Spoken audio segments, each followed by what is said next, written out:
नमस्कार, सुबह के 10 बजने वाले और आप देख रहे हैं अपना बिहार और मैं हूं आपके साथ विभा उपाध्याय। बिहार में बालू के खेल का अब खात्मा हो जाएगा क्योंकि सरकार ने अब कीमतें तय कर दी हैं। अब अगर लेंगे अधिक कीमत तो बच नहीं पाएंगे ठेकेदार।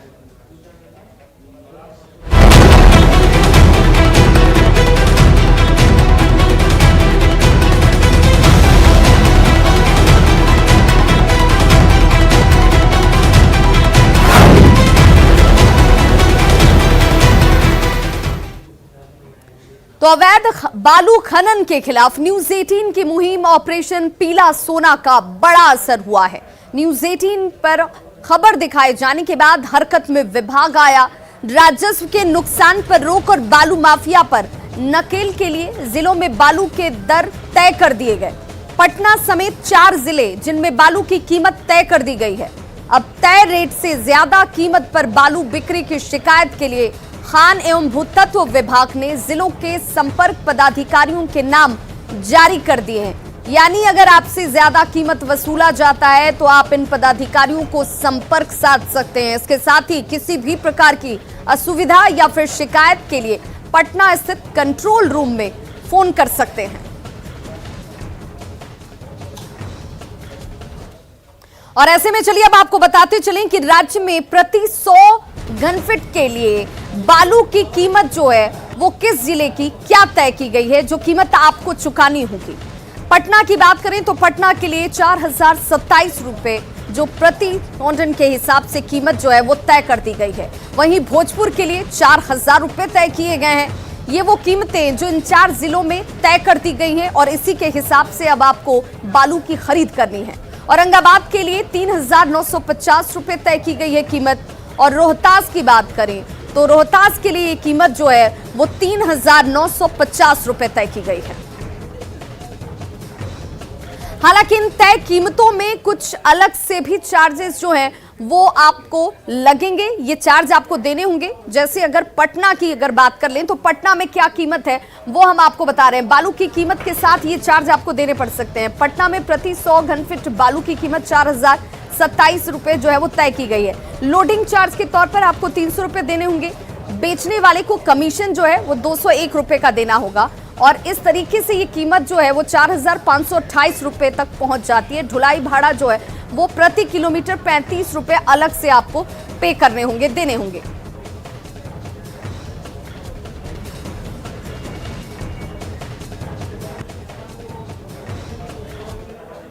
तो बालू की बिक्री में कोई समस्या ना हो इसके लिए चारों जिलों के प्रभारी का नंबर भी जारी कर दिया गया है। ये अधिकारी कौन है, नंबर क्या है, ये भी हम आपको बताते चले। देखिए, पंकज कुमार प्रभारी हैं औरंगाबाद से, जिनके मोबाइल नंबर को आपको लिख लेना चाहिए, जान लेना चाहिए। ये नंबर है 7549125357। आनंद प्रकाश प्रभारी हैं भोजपुर के। सन्नी कुमार जो पटना के प्रभारी बनाए गए 9771959633। इन नंबरों पर आप संपर्क साध सकते हैं। रोहतास के प्रभारी गणेश दत्त को बनाया गया है। इनका मोबाइल नंबर भी आपके टीवी स्क्रीन पर इस वक्त। कंट्रोल रूम का नंबर जहां पर आप फोन करके शिकायत दे सकते हैं, ये नंबर आप जरूर लिख लें। तो पटना में 100 CFT बालू की कीमत जो है वो 4027 रुपए निर्धारित कर दी गई है। इससे अधिक कीमत पर बालू बेचने पर कानूनी कार्रवाई की जाएगी। हालांकि जब न्यूज 18 की टीम पटना के दीघा के पास पहुंची तो यहां लोगों ने तय कीमत से अधिक वसूली का आरोप लगाया।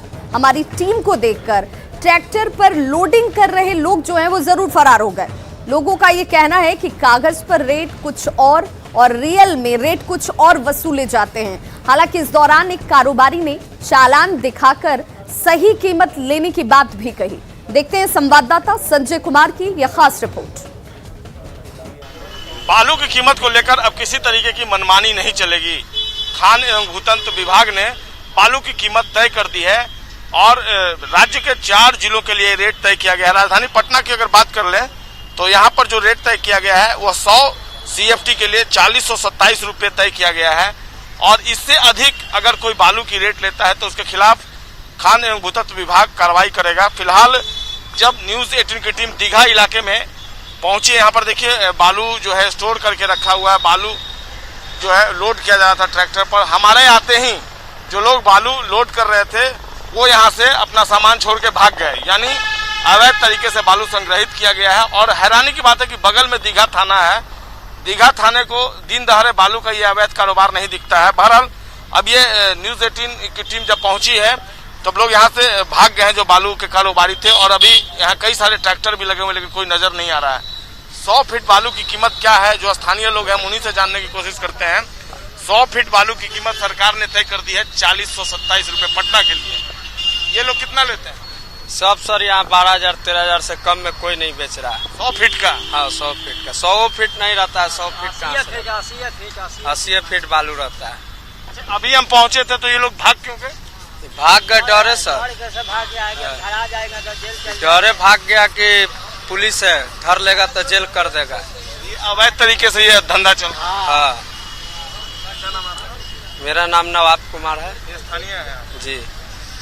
ये जो है यहाँ कब से ये धंधा चल रहा है? तो सब दिन यही धंधा चल रहा है। भागने का मतलब क्या, क्यों भागे हमको देख? डर के मारे की मतलब धरा जाएगा तो जेल हो जाएगा और क्या। रेट जो है रेट क्या लगता है? रेट वही 12-13 है और का। और इसको देखने वाला कोई नहीं? वही देखने वाला सरकार 1 रुपया बढ़ाता है, जनता 5 रुपया। अंकल जी यहाँ रहते हैं, पूछिए। बस। क्या नाम है? रविंदर प्रसाद। क्या बता रहे हैं? बताना है 2000 से बालू बहुत महंगा हो गया और लोग कहते हैं कि बालू बंद हो गया। बालू आता है कहाँ से? सरकार ने रेट तय कर दिया पटना के लिए 4027 रुपया। ये लोग कितना लेते हैं? 12,000 से 10,000 से 11-12,000 में बिक रहा है बालू। मतलब ब्लैक में ये लोग बालू? हाँ था। क्या नाम है आपका? बिंदेश्वर यादव। कोई देखने वाला नहीं है? कोई देखने वाला नहीं। कहाँ कोई देखने वाला रहता तो आता नहीं। बिल्कुल, देखिए दिन दहाड़े ये कहते हैं डकैती करना। 12,000 रुपए एक ट्रैक्टर की अगर कीमत लोग वसूल करते हैं तो निश्चित तौर पर कई सवाल खड़े होते हैं। बहरहाल देर से ही सही खान एवं भूतत्व विभाग ने जो पीला सोना बालू है उसकी रेट तय कर दी है, और इस बालू की कीमत एक ट्रैक्टर की 12,000 रुपए लोग वसूल रहे हैं। और किस तरीके से ये अवैध कारोबार फूल रहा है इसकी एक वानगी आपने देखी। हम जब पहुंचे, न्यूज 18 की टीम जब पहुंची तो ये सारा सामान छोड़कर भाग गए, और ये ट्रैक्टर पर लोडिंग हो रही थी। और जो बालू के कारोबारी हैं वो बता रहे हैं ये चालान 4,000 रुपये का ये दिखा रहे हैं। ये चालान तो आप दिखा रहे हैं, ठीक है, लेकिन रेट कितना वसूल रहे? चूंकि स्थानीय सर ये अपना गिरा है घर बनाने के लिए 4,000 कुछ रुपए वहाँ कॉल से लग रहा है। कहाँ से लाए हैं? निशनपुरा सर, देखिए ना निशनपुरा है, कनपा निशनपुरा। कहाँ पर है ये? पाटलिपुत्र थाना? न कनपा बिठा से आगे पड़ा। डेटा से लाए हैं 4,100 फीट का। हाँ। और इसके अलावा परिवहन का जो लाने आने जाने का खर्चा भी लगा होगा? भाड़ा तो सर चाहिए ना, भाड़ा डीजल कितना है एडिशनल? 2,2500 भाड़ा होना। पैसा तो लाता है सर, यहाँ पर बेचता है 500-400 रुपया बढ़ा करके। 6500 रुपये में खरीद होती, लेकिन अब तो सरकार ने रेट फिक्स कर दिया 4,000 रुपया। हो गया सर, पहले से वहीं से डाउन। तो इनका ये कहना है कि ये चालान दिखा रहे हैं, और इनका ये कहना है कि अब रेट जो है वो कम हो गया है। कल से जो सरकार ने रेट फिक्स किया है उसी के अकॉर्डिंग अब बालू की बिक्री हो रही है, और ये चालान सबूत के तौर पर ये दिखा रहे हैं। बहरहाल अब देखना होगा जो सरकार ने रेट फिक्स किया है कितना अमल में आता है। जो बालू के कारोबारी हैं वो सरकारी रेट को कितना प्रेफर करते हैं, किस कदर इस रेट के हिसाब से वो बालू की बिक्री करते हैं। कैमरा पर्सन दीपक के साथ संजय कुमार, न्यूज 18 पटना। सुपौल में कोसी तटबंध के अंदर बने सिकरहट्टा मझारी निम्न बांध का तटबंध टूट चुका है, जिससे दर्जनों गांव में बाढ़ का पानी फैल गया है। बताया जा रहा है कि बीती देर रात करीब 2 बजे तटबंध टूट गया, जिससे पूरे इलाके में बाढ़ का पानी जो है वो फैल चुका है। तस्वीरें आपके सामने हैं। ये वो तटबंध जिसे कल तक दबाव की वजह से ग्रामीण बचाने की गुहार लगा रहे थे, लेकिन देर रात ये तटबंध आखिरकार टूट गया। बाढ़ में घिरे लोगों ने NH57 समेत दूसरी ऊंची जगहों पर शरण ले रखी है। तिलयुगा नदी का जलस्तर बढ़ने की वजह से तटबंध पर पिछले कई दिनों से दबाव बना हुआ था। बीती रात ये तटबंध उस दबाव को झेल नहीं पाया, और टूटने की वजह से देखिए कई गांवों का संपर्क अब इस वक्त खत्म हो चुका है, भंग हो चुका है। 2 तस्वीरें आपके टीवी स्क्रीन पर हैं। पहली तस्वीर तटबंध टूटने की, जिसके बाद ग्रामीण दहशत के साए में है। दूसरी तस्वीर है मौके पर पहुंचे अधिकारी की, जो इस वक्त यहां पर चहलकदमी करते नजर आ रहे हैं, तत्परता दिखाई जा रही है। लेकिन लोगों की नाराजगी इस बाबत की ये तत्परता पहले दिखाई गई होती तो ये हालात पैदा ही नहीं होते। नेस्टू स्पर के बीच में जो सिकरहट्टा मजारी सुरक्षा तटबंध है उसमें ब्रीच हुआ है, एक उसके पहले ग्रामीण तटबंध है, उसमें ब्रीच परसों हुआ था, उसके कारण संभावना ऐसी है कि सीपेज के कारण ये ब्रीच हुआ है। अभी फ़िलहाल जो पानी है वो ड्रेन आउट होकर तिलयुगा नदी में जा रहा है। फ्लड डिपार्टमेंट के चीफ इंजीनियर यहाँ पे कैंप कर रहे हैं, उनकी पूरी टीम कैंप कर रही है। पहले जो हम लोग का ग्रामीण तटबंध है उसके ब्रीच को इसमें काम किया जा रहा है, इसको बंद करके तब हम लोग मेन जो तटबंध है उसको बंद करने का काम करेंगे। यहाँ का काम शुरू हो गया है और सारे जो इंजीनियरिंग डिपार्टमेंट है उसी का काम अपना यहाँ पर कर रहा है और हम लोग यहाँ पर हैं, कैंप कर रहे हैं। चीज़ें बहुत जल्दी ठीक हो जाएंगी। कब सूचना मिली सर और कब से कैंप कर रहे हैं? एक करीब 2:30 बजे सूचना मिली है, 2 बजे के आसपास ये ब्रीच हुआ है। उसी समय से NDRF और पुलिस की टीम यहाँ पर लगी। स्थिति तो सामने है और कोसी में वर्क होता है क्रिएशन ऑफ वर्क। अगर वर्क का क्रिएशन नहीं होगा तो कोसी में काम नहीं होगा। तो ये जो काम है ये क्रिएशन ऑफ वर्क है कोसी का कमाने के लिए।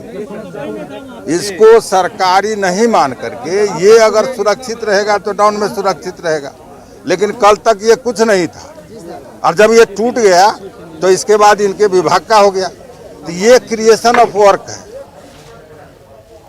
तो सुपौल में निर्मली सिकरहट्टा सुरक्षा बांध टूटने के बाद पश्चिमी तटबंध पर कोसी का दबाव बढ़ने लगा है। इस सुरक्षा बांध के टूटने से मझारी, निर्मली, बैला आदि गांव में बाढ़ जैसी तबाही मचेगी। हालांकि जिला प्रशासन इसे रोकने में जुटा हुआ है, लेकिन ये इंतजामात नाकाफी नजर आते हैं। ग्राउंड जीरो से देखते हैं सुपौल संवाददाता अमित झा की ये खास रिपोर्ट। बीते 3 दिनों से कोसी का जलस्तर जैसे जैसे बढ़ रहा है वो अपनी तबाही की कथा लिखते जा रहा है। अब ये मौजूद है सिकरहट्टा बांध के पास। आप देख सकते हैं कि किस तरीके से करीब 20 से 25 फीट जो सुरक्षा बांध बना था उसको तोड़ चुका है और धीरे धीरे ये रफ्तार बढ़ती जा रही है, जबकि नाव के जरिए उस इलाके में बोरा से ड्रेजिंग करके बचाने का प्रयास किया जा रहा है, जो नाकाफी है। अब ये सीधा अटैक जो है ये पश्चिमी तटबंध पर कर रहा है, जिसकी वजह से तिलयुगा नदी का जलस्तर बढ़ेगा और आसपास के जो कई गांव हैं उसमें ये तबाही मचाएगा और धीरे धीरे और ये बढ़ता ही जा रहा है। जबकि NDRF की टीम को जिला प्रशासन ने इस इलाके में बुला लिया है। NDRF की टीम मौजूद है, उसकी बोट लगी हुई है, लेकिन अभी भी इससे राहत मिलती हुई नज़र नहीं आ रही है। आप देख सकते हैं कि किस तरीके से यहाँ पर लोगों की भारी भीड़ भी मौजूद है ये देखने के लिए कि कोसी अगली तबाही क्या मचाने वाली है। हमारे साथ कुछ लोग, स्थानीय लोग मौजूद हैं, इनसे हम जानेंगे कि आखिरकार कोसी की, आप बताइए, जो क्या अभी किस किस गाँव में जलस्तर बढ़ता जा रहा है और इसके टूटने से क्या प्रभाव पड़ेगा? ये तो मतलब यहाँ का जो आसपास का गांव है उसमें बहुत ज़्यादा ही तबाही पड़ेगा, बहुत ही ज़्यादा है। क्या कि कोसी का पानी तो आप लोग समझ सकते हैं, जो इसका क्या लहर होता है, तो इसमें तो काफ़ी मतलब क्षति पहुँचेगा। आसपास से कौन से गाँव है? बताया जा रहा है तिलयुगा नदी का जलस्तर बढ़ेगा तो उससे भी मुश्किलें आएगी। आखिरकार कौन कौन से गाँव है जहाँ पर ये कोसी तबाही मचाने वाला है? ये आपका इधर से बेला है, मझारी पे भी इफेक्ट आएगा। बेला भी है, दिगिया है, दुधेला है और धोबियाही है, लक्ष्मीनिया है, दोहान है। अच्छा, 48 घंटे पूर्व एक बांध यहाँ पर टूटा था जो ग्रामीणों ने बनाया था और लगातार ग्रामीण ये भी कह रहे थे जिला प्रशासन को उस बांध को बचाने की जरूरत है। उसमें क्या लापरवाही बरती गई थी? सर बांध देखिए ना, ये बांध है क्या? ये तो बांध इस टाइप का बांध नहीं होना चाहिए। कोसी का बांध इस टाइप का ये तो लग रहा है क्या ये मतलब आरोप नहीं होता है गाँव देहात में लोग होते हैं, तो इस टाइप का बांध नहीं होना चाहिए सर। बांध थोड़ा उस टाइप से होना चाहिए जो कोसी के तटबंध पे उस टाइप से बांध होना चाहिए। तो कुछ और स्थानीय लोग मौजूद हैं, आप बताइए जो स्थानीय लोग सब, हाँ आप बताइए जो कोसी का जलस्तर जिस तरीके से बढ़ रहा है और ये जो टूटा है इस इलाके में, इससे क्या क्या तबाही होगी? ये तो सर ये मधुबनी तक तबाही करेगा। ये निर्मली प्रखंड जो है यहाँ से 60 किलोमीटर है, 40 किलोमीटर निर्मली तक तबाह करेगा सर ये पानी। अच्छा, आप लोग के द्वारा एक बांध बनाया गया था जो 48 घंटे पहले टूटा था, तो आप लोग ये जवाहर योजना बना, यही बांध टूटा था। इसके बाद ये तबाही शुरू हुई है, तो आपको क्या लगता है पश्चिमी तटबंध पर सीधा दबाव है? बिल्कुल दबाव है सर। कई घर, कई गाँव, कई जिला में बेघर हो जाएगा। तो इसको लेकर जिला प्रशासन की जो तैयारी है उससे आप लोग कितने संतुष्ट हैं? ये संतुष्ट है जो जिला प्रशासन आवे, हम लोग से काम करावे, हम गरीब को जान बचावे। एक जिला की बात नहीं है, कई जिले की बात है, एक पंचायत की बात नहीं है, कई पंचायतों की बात है। लाखों हजारों के लोगों को जान बच जाएगा। बेघर है सर, देखिए बांध पर क्या खाने के लिए मर रहा है उन लोगों। तो कमोबेश हालात कभी बद से बदतर होते जा रहे हैं और जिला प्रशासन की टीम दावा तो कर रही है, लेकिन लोगों तक राहत तब तक नहीं पहुंची। पा रहा है। Amit Jha, news eighteen network, Supaul. सीतामढ़ी में बाढ़ की त्रासदी झेल रही बाजपट्टी के मधुबन बसहा गांव के लोगों की हालत बेहद खराब है। यहां अधवारा समूह की नदी के जलस्तर में बढ़ोतरी की वजह से लोग परेशान हैं। पानी से घिरे लोगों के पास नाव ही एकमात्र सहारा है। जानकारी दे रहे संवाददाता राकेश रंजन। सीतामढ़ी जिले में बागमती और अधवारा समूह की नदियों के जलस्तर में वृद्धि के कारण काफी तादाद में लोग बाढ़ से इन दिनों प्रभावित है। मैं इस वक्त खड़ा हूँ सीतामढ़ी के बाजपट्टी प्रखंड के मधुबन बसहा वार्ड नंबर 13 में, और आप तस्वीर देख सकते हैं। बागमती और अधवारा समूह की नदियों के जलस्तर में बढ़ने के कारण यहाँ के लोगों की जिंदगी किस तरीके से बेदम होकर रह गई है। जो मधुबन बसहा यह गांव है, यहाँ के लोग पूरी तरीके से नाव पर आश्रित होकर रह गए हैं और रोज सैकड़ों की तादाद में यहाँ के लोग नाव के सहारे अपनी जिंदगी गुजारते हैं। सूखा नहीं है। अच्छा, भूख प्यासे यहाँ उमर रहा है लोग। और क्या बताएं आप लोग, आके देखिए पहले। सरकार से क्या मिला? कुछ भी नहीं मिला अभी तक ले। कुछ नहीं मिला। कुछ नहीं मिला है, चूड़ा तक पावर नहीं मिला है। कोई आया था कि नहीं? देखा कोई नहीं है, देखने आया था। तरीके की परेशानी हो रही है आपको? जी, कम से कम इस गांव को बसे हुए 25 साल हो गया। 25 साल में हर विधायक आके वादा करते हैं कि हम पुल बनवा देंगे, रोड बनवा देंगे, लेकिन यहाँ कोई सरकार नहीं आता है। नहीं, यहाँ की पहले रंजू गीता थी विधायक, वो आप खत्म हो गई। दूसरा है वही वादा कि आप पता नहीं बनाता कि नहीं बनाता, लेकिन 25 साल से इस नावे से आदमी सफर करते हैं। कम से कम 600-700 आबादी गाँव है। अच्छा, लेकिन यहाँ कोई सरकार नहीं सुनती है और नहीं यहाँ का विधायक भी नहीं सुनता कि क्या करना नहीं करना। तो आपने देखा यहाँ के जो लोग हैं काफी परेशान है। उनका कहना है कि सरकारी जो स्तर पर है उनको एक नाव दिया गया है, जिस नाव के जरिए ये लोग किसी तरीके से अपने घरों से निकलकर जो प्रखंड मुख्यालय है वहां तक जाते हैं। उसके अलावा सरकारी जो नुमाइंदे हैं उनके द्वारा किसी तरह की कोई सहायता नहीं की गई है और शायद यही वजह है कि बाढ़ ने इनकी जिंदगी को बेदम कर दिया है और ये काफी परेशान हालत में है। राकेश रंजन, न्यूज़18, सीतामढ़ी। छपरा के तरैया में आज पहले सुबह अपराधियों ने एक युवक को गोली मार दी। बताया जा रहा है कि जिस युवक को गोली मारी गई वो भी अपराधी किस्म का शख्स है। अपाची सवार अपराधियों ने इस घटना को अंजाम दिया और फरार हो गए। घायल युवक तरैया का रहने वाला प्रभात कुमार मांझी बताया जा रहा है, जिस पर दर्जनों आपराधिक मामले छपरा और आसपास के जिलों में पहले से ही दर्ज हैं। घटना के बाद इलाके में दहशत का माहौल है। युवक को गोली मारने का सीसीटीवी फुटेज सामने आया है। सीसीटीवी तस्वीरों में आप देख सकते हैं कि शख्स को गोली लगी है, वो बचने के लिए इधर उधर भागता नजर आ रहा है। कुछ देर बाद वो जमीन पर बैठ जाता है।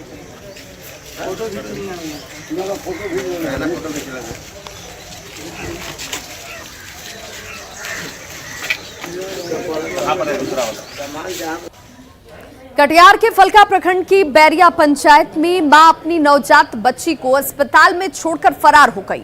महिला को पहले से ही 2 बच्चे हैं और कमाने के नाम पर परदेश गया उसका पति वहां से लौट कर नहीं आ रहा। गरीबी के दलदल में फंसी महिला अब दाने दाने को मोहताज है और ऐसे में उसने ये कदम उठाया जो मां की ममता को कलंकित करता है। फलका प्राथमिक स्वास्थ्य केंद्र की ओर से सूचना मिलने के बाद महिला की सहमति से बच्ची को चाइल्ड लाइन के हवाले कर दिया गया। क्या हॉस्पिटल में आप अपना जन्म हुआ और छोड़ के भाग गए? छोड़ तो हमरा खाल नहीं मिले रे, कमा के खा रही नहीं छोड़ी भागी गेले। का ओकरा 2 बच्चा के पोसबे। कौन छोड़ के भाग गया? हमरा दूल्हा। कहाँ भाग गया? भाग गेल पंजाब। नहीं आबै छै, नहीं आता है, नहीं आबै छै, नहीं राशन कार्ड से नहीं कुछ छै। कहाँ से हम पोसबे पाल? 2 बच्चा पहले से पालते रहे। महिला के साथ होले कि एकरा बाल बच्चा होले जाकर एकरा पति छोड़ी चल लगले 5-6 महीना होय छै। एकरा जा कोई देखेला नहीं थे, खैते कोन चीज बच्चा घर पालते त। अच्छा, वही खातिर बच्चा के यहाँ दे के दूसरा के साथ लगा के कोई पालते दुनिया में रहते जिन तत रहते बच्चा का नहीं रहते जिता रहते ना। तो वही लेकर बच्चा के दे दिल के वहाँ उसको दूध देना शुरू किए। फिर चाइल्ड लाइन को इंफॉर्मेशन किया गया। चाइल्ड लाइन वहाँ से आया नहीं और आ करके उसको जो प्रक्रिया होती है उसको पूरा। मुंगेर सदर अस्पताल में कोरोना के आरटी-पीसीआर जांच को शुरू कर दिया गया, लेकिन लैब टेक्नीशियनों की कमी की वजह से आरटी-पीसीआर जांच केंद्र की पूरी क्षमता का इस्तेमाल नहीं हो पा रहा। जिले में हर दिन करीब 1300 सैंपल्स कलेक्ट किए जाते हैं, लेकिन इनमें केवल 750 सैंपल्स की ही जांच हो पा रही है। सेंटर इंचार्ज का कहना है कि अगर उन्हें 2 से 3 स्टाफ और मिल जाएं तो पूरे जिले को कवर किया जा सकता है। काम करवा रहे हैं आरटीपीसीआर लैब में, और तीनों शिफ्ट में हमारे मॉर्निंग शिफ्ट में जैसे 4 LTs हैं, इवनिंग शिफ्ट में 2 है और नाइट शिफ्ट में 2 LTs हैं, और ये सारे प्रॉपरली कोऑर्डिनेट करके काम कर रहे हैं और हम 750 सैंपल एक दिन में रिपोर्ट कर रहे हैं। होपफुली अगर हमारे पास 2 या 3 स्टाफ और हो तो हम इस मंथ एंड तक में होपफुली हम पूरे मुंगेर डिस्ट्रिक्ट को कवर करना स्टार्ट कर देंगे। मुंगेर में न्यूज 18 की खबर का बड़ा असर हुआ है। जिलाधिकारी नवीन कुमार ने गाजीपुर वार्ड संख्या 12 के ग्रामीणों की पेयजल की समस्या को दूर करने के लिए प्रखंड स्तर के अफसरों को निर्देश दिया। जल्द ही जल टंकी का निर्माण कर यहां पीने योग्य जल की आपूर्ति की जाएगी। उनके तुरंत बाद प्रखंड पदाधिकारी समेत ब्लॉक के अफसर जो हैं वो मौके पर पहुंचते हैं। टंकी लगवाने के साथ पेयजल चालू करवाने की पहल शुरू हो गई। तो आया ब्लॉक से आदमी ठीक ठाक करके ले गया तो अब तो पानी चलिए रहा है, हम चलाइए रहे हैं टैंक से ऊपर से, सबके सेवा करिए रहे हैं। कितना टाइम पानी दे रहे हैं? पानी दे रहे हैं 6 बजे से 9 बजे और 9 बजे 5 बजे से 8 बजे। ठीक है, पानी अब स्टार्ट हो चुका है धोबिया पोखर का। आज 2-3 महीना से बंद था, आज से जो है पानी स्टार्ट हो चुका है और मीडिया वाला का ही कारण ये पानी स्टार्ट हुआ। मीडिया वाला का बहुत बहुत शुक्रगुजार हैं हम लोग, जो इस प्रकार से हुआ। आगे भी हम लोग को देख रेख करते रहे। अब मिल रहा है पानी? हाँ, पानी स्टार्ट हो चुका है। कितना टाइम मिल रहा है? पानी 2 टाइम मिल रहा है। खबरों का सिलसिला लगातार जारी है, आप देखते रहिए न्यूज 18 बिहार झारखंड।